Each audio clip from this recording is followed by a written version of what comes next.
Right now, at this very moment, while you doubt, while you weigh the pros and cons, while you wait for a sign from the universe, someone else, weaker than you, less intelligent, less talented, is winning. They get a promotion, close a deal, capture the attention of that person you dream about. Why? The answer: it's an inconvenient truth. The key to unlocking the darkest doors of human psychology and power. They win because they appear more confident. Confidence, my friend, is the currency of power, and the world, in its cruel indifference, does not bow to truth, justice, or merit. The world bows to conviction. They, with their borrowed, ostentatious, even delusional, confidence, speak without hesitation, act as if the universe is obligated to fulfill their every wish, and the crowd, mesmerized by this power, this absence of doubt, believes them and follows them. Meanwhile, you, with your brilliance, your complexity, your ability to see 1,000 shades in every situation, are lost in a labyrinth of doubt. Yes, you doubt, you overanalyze, you wait for the perfect moment, the perfect words, the perfect feeling. But I'll tell you the first secret of Machiavelli's power. The perfect moment doesn't exist. It's a phantom, an excuse invented by your fear to keep you in the comfortable prison of Rerlich. And while you wait, someone else, who doesn't possess even half your potential, takes what could rightfully be yours. This isn't a motivational video. Motivation is a quick fix that leaves you emptier than before. This is a dissection of discipline, a mental step by the way. If you're going to ditch cheap motivation and start being disciplined like Machiavelli, watch to the end and remember this lesson. We continue. An encounter with the most intimate and dangerous enemy you'll ever meet, the inner servant that lives inside you. This servant is not you, wears your face, and speaks with your voice. It is a version of you, conditioned by years of repetition and reward. It is the child within, trained to obey, to seek approval, to question. It is right before every action. It is the faithful dog, trembling before judgment and waiting for permission to act. That voice in your head that doubts, that overanalyzes, that apologizes before saying, "This is not you." This is the echo of your wounds. This is your program. And as Machiavelli would say, if you do not destroy it, if you do not destroy it, you will never be free. You will always remain an instrument in the hands of others. Machiavelli, the master of power, did not whisper. He commanded, did not wait for understanding, acted, and allowed others to catch up. He did not ask for power, he took it, because he knew the cruelest truth of all. Those who ask do not deserve it. Your transformation does not begin with inspiration, it begins with investment, it begins with war. Wars against the version of you that still wants to serve. Brace yourself, because what I'm about to reveal is uncomfortable. We're exploring the unwritten rules of power. Not so you can become a tyrant, but so you can stop being a slave. This is a turning point. I'll reveal to you 5 master keys, 5 psychological warfare tactics to destroy the inner servant and awaken the sovereign within. But be warned, this knowledge is a double-edged sword. Once you receive it, you won't be able to ignore it. If you leave this video halfway through, you'll be left with the poison of awareness, without the antidote to power. You'll see yourself and others with painful clarity, but you'll lack the tools to act. You'll become a cynic, not a strategist. The dilemma is this: are you willing to face the harsh reality of power and use it to free yourself? Or do you choose to continue living the comforting lie that the world is just and that your weakness is actually a form of nobility? The choice is yours: remain a piece on someone else's board or become, for the first time, a player who builds the game. If you are ready for the final transformation, if you are ready to stop being a victim, stay with me until the end, don't move. The most important part of your mental check is about to begin. Move as if you are the master of the room. Powerful people do not enter with noise, and they do not enter with presence. Their power is not in their voice, but in silence, in stillness, in a look. They do not need to be famous, they do not need to be loved. They only need to change the atmosphere of the room the moment they step into it. The threshold. It means owning the room. Not because someone told them to, but because they act as if they always did. It's an assumption of status that becomes a self-fulfilling prophecy. How do you achieve this? Start with the body, your most basic tool. Go slower. Haste is a sign of submission. It signals that you're reacting to the time of others, that you're afraid of not making it, that you're not good enough. He who owns time owns power. Occupy your physical space. Don't cower. Don't cross your arms as if protecting yourself from an invisible threat. Maintain an open, relaxed, but firm posture. Your body language tells the primitive brain of those around you, I'm not a threat because I have nothing to fear. Speak softly, with a falling intonation at the end of sentences. A voice that rises at the end is a question, an unconscious search for approval. A voice that falls is a declaration, a decree, without a doubt the voice of sovereignty. Don't chase the energy in the room. Don't join the circle. Wait for the circle to form around you, create your own gravity and let the energy come to you. This pose is not an act for others. It's a message to your nervous system. It's a hack into your biology. It tells your reptilian brain, we are safe. We are in control. We don't need anyone's approval to exist. As Sartre's existentialism understood, man is condemned to be free. And the weight of this absolute freedom is so terrifying that we constantly seek others to tell us what to do, to validate us, to give us permission. Break this invisible chain. Start moving as if you've already won. Not arrogantly, but as someone who doesn't compete because they're in a different league. Respect or not is irrelevant, because indifference to approval is the highest form of power. If the room wasn't yours when you entered, they will. Remember it as yours when they leave. Speak as if your words are uncontested. Words are weapons. Most people speak as if asking for permission to exist, surrendering their weapons before the battle begins. They are instantly recognizable. The rising intonation at the ends of sentences, the nervous laughter, the endless I think, maybe, not sure, as if apologizing for taking up space. This is not speech, this is self-sabotage. Machiavelli understood this in the halls of power. Those who quell were not always kings, sometimes it was an advisor in the corner who hardly spoke. But when he did, the entire court leaned in to listen. His silence accumulated power. Someone who speaks constantly, who fills every void, does not dominate, but is predictable. He reveals his cards, his fears, his needs. A silent person is a real threat, because no one knows what he is thinking. When you enter a room, do not seek permission to speak. Do not look for approval with your eyes. Observe, absorb. Let others rush to prove their worth, to show hunger, insecurity, weakness. Because the one who speaks first often reveals what they fear. And when you know what they fear, as Machiavelli did, you can bend them to your will. Your posture speaks before your lineage. Move slowly. Not because you're unsure, but because there's no rush. You create gravity, and when you speak, every word has a purpose. Every word sounds like a conclusion, not a sentence. Remove softening, padding, explanation, apology. Erase from the dictionary, this is just my opinion. It makes sense. These are the escape routes of the weak. Speak calmly and precisely. Let the words hang in the air. Let others cope with the silence after, because the silence after a strong statement is pure power. Challenge people to challenge you with the power of persuasion, and most won't. Why? Because they're afraid of what you'll say next. Destroy the need to be understood. The desire to explain yourself, to be seen, to be approved of, to have others understand your intentions, this is the virus of weakness. Burn it out. You do not exist to be understood.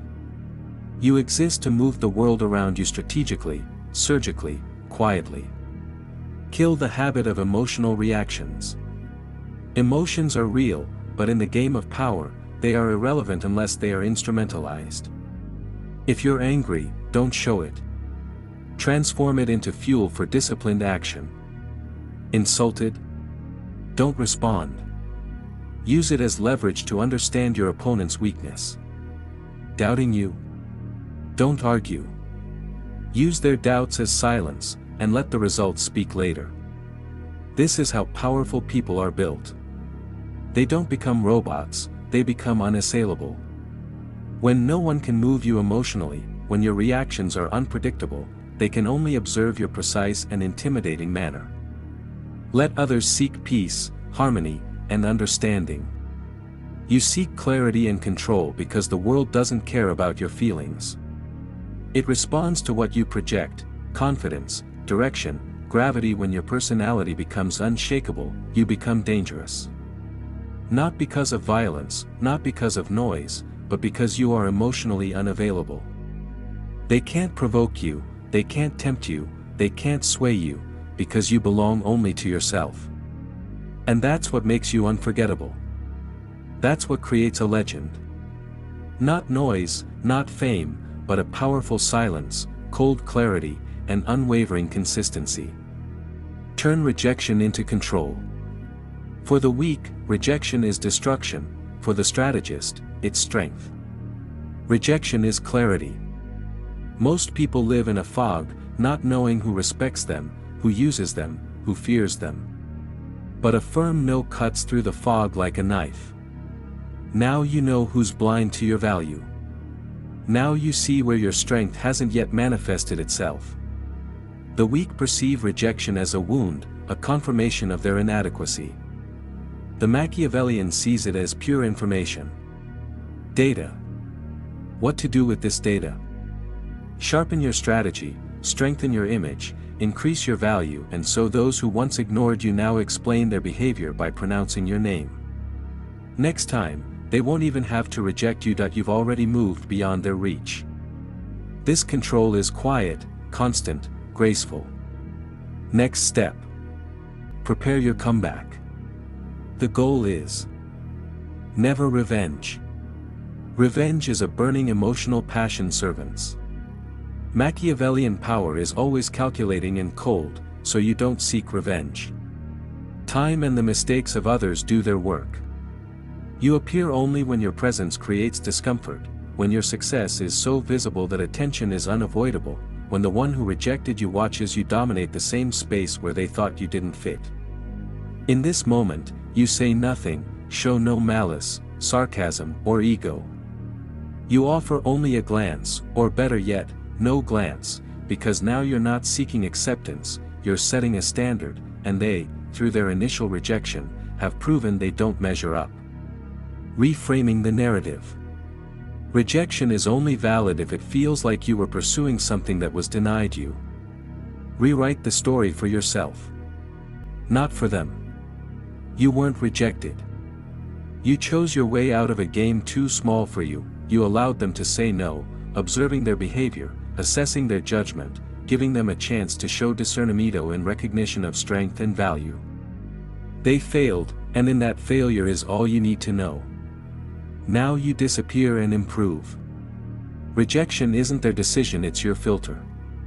Dispassion, strength, reaction, weakness.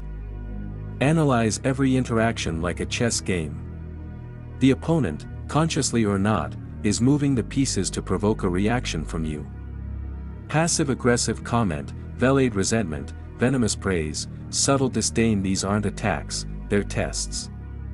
They measure your defenses, look for weaknesses, and test your emotional resilience. The inner servant reacts, defends himself, makes excuses, gets angry or sad. And in that moment of reaction, you lose. You've shown that the enemy controls your inner world. You've given away the keys to your fortress. The sovereign, however, cultivates a calculating dispassion. Not cold and detached, but calm and unwavering. She observes the enemy's movements, analyzes, and extracts information. Ah, this is his uncertainty, this is his fear, This is the weapon he's trying to use, and he consciously decides not to react, not to give up the power to dictate his emotions to another. This steadfastness drives the aggressor crazy. His weapon has failed, and he's naked, powerless. Remember, silence and calm before provocation is not passivity. It's a demonstration of higher power. It's a storm beating against a granite rock. The storm exhausts itself, the rock remains. Be like water, adapt, and win. Machiavelli warned fortune favors the bold and adaptive. Rigidity is a death sentence in the game of power. Those who cling to one plan, one personality, one course of action are predictable. And to be predictable is to be vulnerable. True strength lies in fluidity, in the ability to be like water, formless, yet adaptable. Before force, water yields and envelopes; before a crack, it penetrates and seeps; before a void, it fills. Be sociable and charming when the situation demands it. Be cool and detached when you need to build respect, analytical and methodical when precision is essential, bold and risky when opportunity arises. Don't settle for one mask, have a full wardrobe of masks. People are comfortable with what they can classify. When you're formless, when you defy classification, you become unknowable, and the unknowable evokes a mixture of fear and respect. Don't let them know who you are today, or they'll know who you are tomorrow. Be enigmatic, fluid, adaptable, and when the moment comes, strike like a tsunami, drawing them to you. Use bait if necessary. In the game of power, the one who moves first often loses the initiative. By moving toward others, you reveal their intentions and needs. By forcing others to move toward you, you put them on the defensive and maintain control. This works in negotiations, relationships, conflicts. Don't pursue, attract. How? By creating irresistible bait. The promise of gain, the satisfaction of vanity, the exploitation of curiosity, or the fulsion of an easy victory. Let them think the initiative is theirs. Lead them into your territory, where you know every inch, every trap, every path to salvation. A true master of power doesn't break down doors, leaves a tempting key in plain sight, and waits for someone else to open the lock themselves, thinking they're entering their palace, but in reality, your cell. Strike the shepherd to scatter the sheep. In any group, organization, or social structure, power is rarely distributed evenly. There's always a center of gravity, a key figure, not always the most visible, whose charisma, influence or authority holds the others together. A rookie mistake is trying to fight the entire crowd, devoting energy to multiple fronts. A strategist identifies the key figure, the shepherd. If you neutralize, discredit, or win his favor, the structure will collapse or reorganize in your favor. Don't argue with soldiers. Look to the general. Don't convince every committee member. Focus on the one who decides. Isolate the source of power and the entire network that feeds it. This is surgical precision, not brute force. It is checkmate to the king, who makes other pieces insignificant. Work in the shadows, let the results speak in the light. Showmanship is the enemy of long-term power. The person who announces plans, boasts of ambitions, telegraphs every move, becomes a target for envy, opposition, sabotage. He is easy prey. True power is cultivated in silence and darkness, like a sword forged in the secret fire of a forge. Work tirelessly, plan carefully, build alliances, but do everything under a cloak of ordinariness or even harmless mediocrity. Let them underestimate you, let them write you off. This is your strategic asset. When you're ready, when the plan is flawless and the position is unassailable, don't announce victory. Simply let the result appear like a bolt from the blue, changing the landscape of power suddenly and undeniably. Rivals won't have time to react. By the time they realize your strength, it will be too late to stop you. Keep others in a state of uncertainty and fear. Predictability breeds contempt. If they know how you'll react, you lose power over them. Be deliberately unpredictable. Mix kindness with coldness, generosity with demandingness, silence with a sudden explosion of eloquence. Keep those around you in a state of constant imbalance, not knowing what will happen next. This uncertainty forces them to constantly watch, try to figure things out, expend energy on you. Today you are their savior, tomorrow their judge. This calculated stress is not cruelty, it protects against excessive comfort. You are the fickle climate, the ocean calm or stormy. And they, simple sailors, learn to navigate your waters with caution and respect, knowing that the tide can change at any moment. Appeal to others' self-interest, not mercy or gratitude. This is one of Machiavelli's coldest and most effective principles. If you want something, do not ask for kindness, gratitude, or a sense of justice. These are weak motives. The most powerful driver of human behavior is self-interest. When you want to persuade, show them a clear and direct benefit. What do they get? How does it satisfy their ambition, vanity, and need for security? Make your victory their victory. The art of manipulation is not to force others to do, but to make them want to do what benefits you. You are the architect of their desires, guiding them toward their own interests. The path accidentally leads to your goal. Use absence to increase respect and honor. Anything in excess loses value. This applies to gold, diamonds, and your presence. Always available, you become part of the landscape. Ordinary to increase perceived value, use strategic disappearance. Having established a presence, becoming indispensable, disappear for a while, greet a void. Your absence will be discussed. People will appreciate what you brought only when it is gone. Silence speaks louder than words. And when you return, your presence is renewed with new respect. You will be seen in a new way, more valuable. Don't let it become habitual. Be a comet, a bright, rare appearance that will be talked about long after it disappears. Disarm enemies with gifts and unexpected gestures. A direct attack provokes a direct defense. Direct aggression and equal resistance. A smart strategist knows the way to disarm an opponent, not through confrontation, but through surprise and calculated generosity. An enemy expecting an attack and receiving a favor is confused. Their hostile script breaks down. They are forced to lower their guard and rethink their intentions. The gesture isn't necessarily sincere. The maneuver is a Trojan horse of emotions. By showing unexpected generosity, you sow doubt in them and their allies. You create a debt of gratitude that you can exploit later. As Al Pachin said, keep your friends close, but your enemies closer. An enemy brought down by an act of kindness is far less dangerous than one pinned down by a direct attack. Never reveal all your cards. Secrecy is a form of power. When people think they know you completely, understand your motivations, and predict your actions, you cease to be interesting and become controllable. Cultivate an aura of mystery.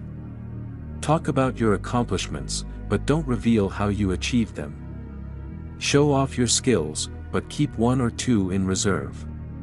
Be open about the little things, but impenetrable about the big ones. This forces others to speculate, to project, to fill the voids with imagination, often grander or more terrifying than reality. You're not an open book, you're a novel with key chapters torn out, an equation with unknown variables. People fear the unknown. And in this space of doubt, in mystery, lies immense freedom and powerful strength. We've explored the depths of the psyche, illuminated the shadows, learned the secret language of power, but this knowledge is useless if it remains a theory. Like a treasure map, you're hesitant to take the first step out of your cage. You can close this video and return to your normal life, to inner service, to doubt, to expectation, or you can start a war right now. A war against the voice that says, you're not enough. A war against fear, disapproval, a war for your mind. This isn't self-help, it's war, and you've become a weapon. If you're ready to stop persecuting and start being persecuted, stop asking and start taking, the training is just beginning. Subscribe to our Telegram channel in the description, where you'll find more content like this.